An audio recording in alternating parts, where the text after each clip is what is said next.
All right. Hello, everyone. Welcome to the first information session about the City of Seattle's 2022 Digital Equity Grants. My name is Mira Jo. I am on the city's digital equity team and the project manager for our grant program. A little bit about the City of Seattle. The City of Seattle, we are working towards digital equity to ensure that all residents and neighborhoods have the technology needs for civic and cultural participation, employment, lifelong learning, and access to essential services. Our goal is to make digital equity a reality by ensuring affordable and sufficient internet, digital skills, and tech support in cultural contexts, devices for all users, and applications and services that are accessible. The city's Internet for All report, there are two. One is the 2020 final report, and then the other is the 2021 update report.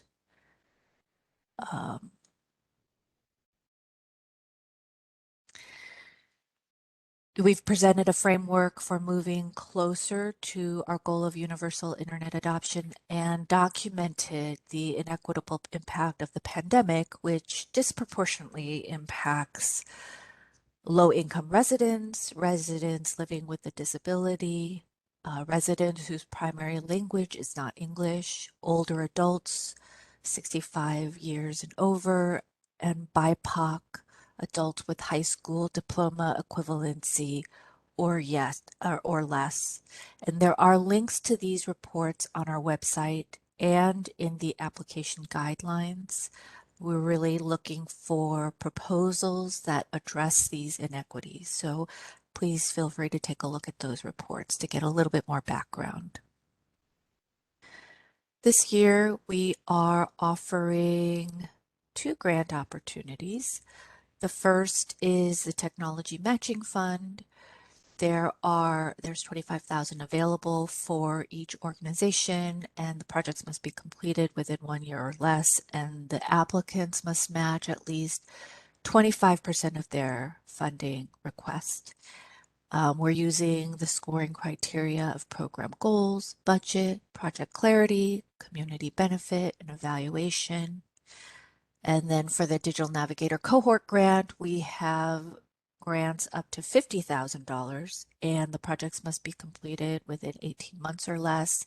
No community match is required for this grant. It is a new grant, it's a pilot grant, and the scoring criteria that we'll be using is program goals. One difference is we're looking at organizational capacity to participate in the cohort, budget, community benefit, and evaluation. And one thing to note is that proposals will be scored using a race and social justice framework. So think about the inequitable impact of the digital divide on the communities that are most affected, but also feel free to take a look at the city's race and social justice initiative to get a little bit more background on how we're forwarding race and social justice in Seattle.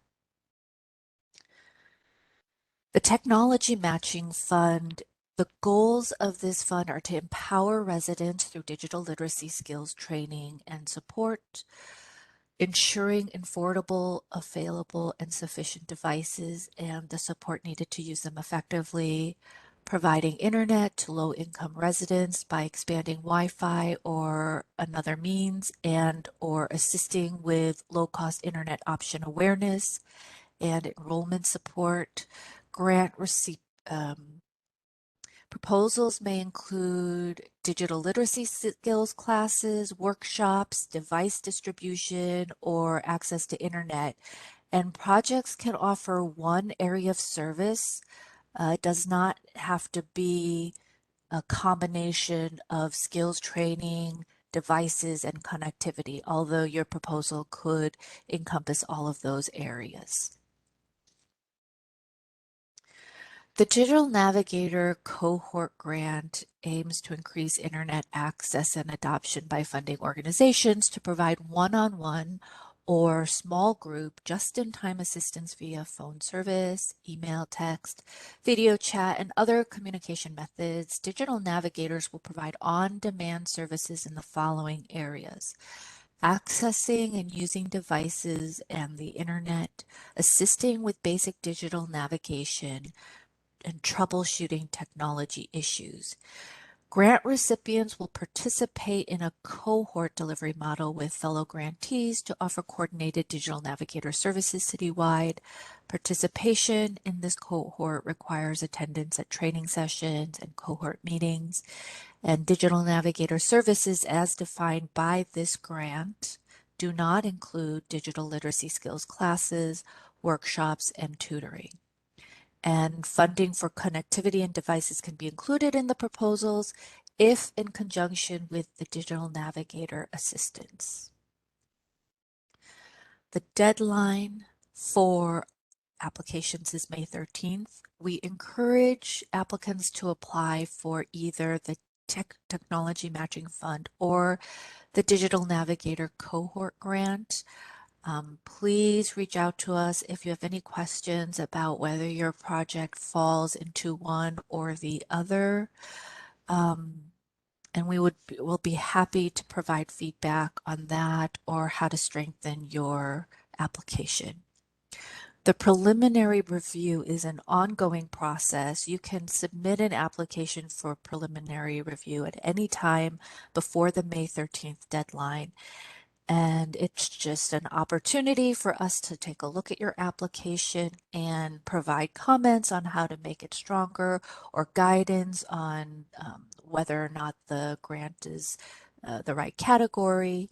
The preliminary review, does not impact in any way our final decision. So this is really a chance for you all to submit something and get some eyes on it before you do the final submission. The review panel for the final application is done by an independent external review panel with community members. So get your applications in early, your preliminary applications in early so we can give feedback. Notification of award will happen in June with the hope that we can begin projects and contracts in July.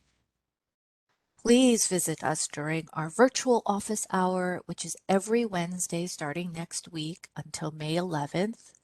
And there is a meeting link available on our website, seattle.gov/digital equity grants. It's a drop-in hour meeting, so feel free to join at any time. You don't have to join right at 12. You can join multiple weeks in a row. Whatever you need, just stop in and we can answer any questions that you might have.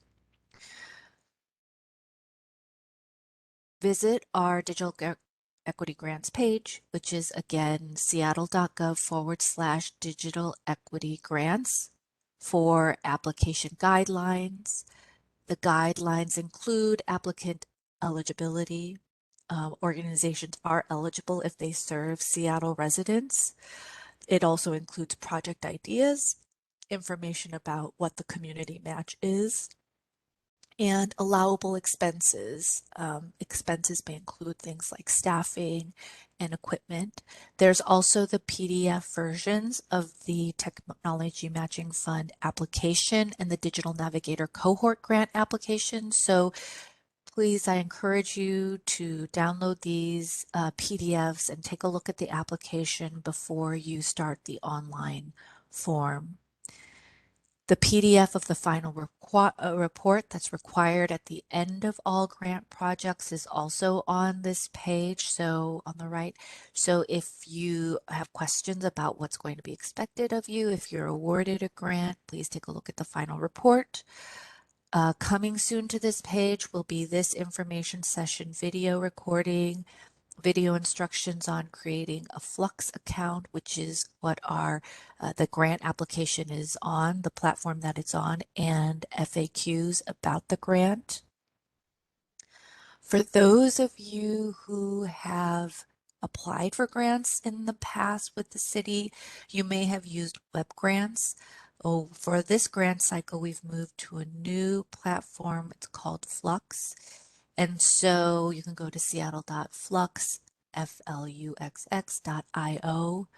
I encourage you, this is the landing page. I encourage you to register yourself early. Make sure you're in the system before you even begin an application. If you're thinking of applying, please create a profile on Flux. And then when you get here, please take some time to read carefully through the instructions in order to navigate the ins and outs of the platform. And the instructions should answer a lot of your questions. In addition to this landing page, there are instructions on the application. So you want to make sure that you read carefully at the top all the instructions for filling out the application.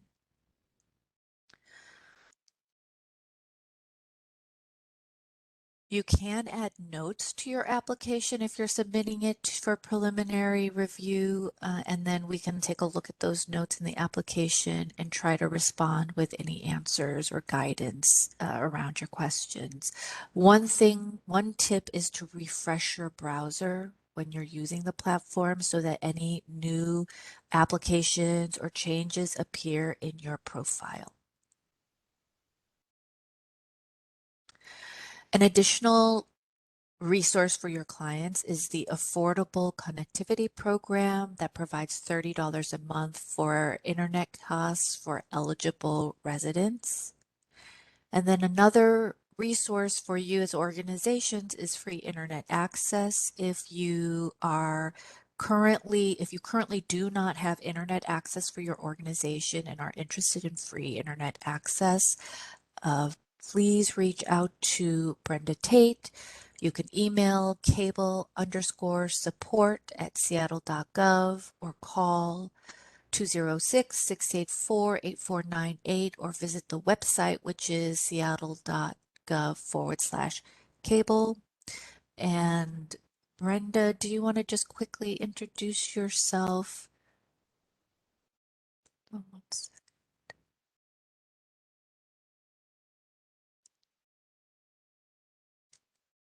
Brenda. Okay, here I am. Hi, and I'm Brenda Tate, and I'm in the office, digital equity office, and we would love to have residents or community to apply for our Access for All program. And we look forward to hearing from some of you, or if you know any other community organizations that don't have services at this time and would like to apply. Thank you. Thank you, Brenda.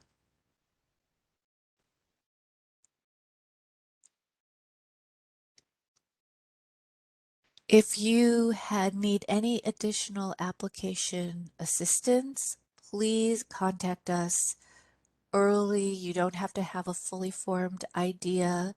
We're happy to help in any way we can. You can call or text 206-379-0469 or email communitytechnology@seattle.gov or visit our website. Again, that's seattle.gov/digital equity grants. I'm going to end the recording.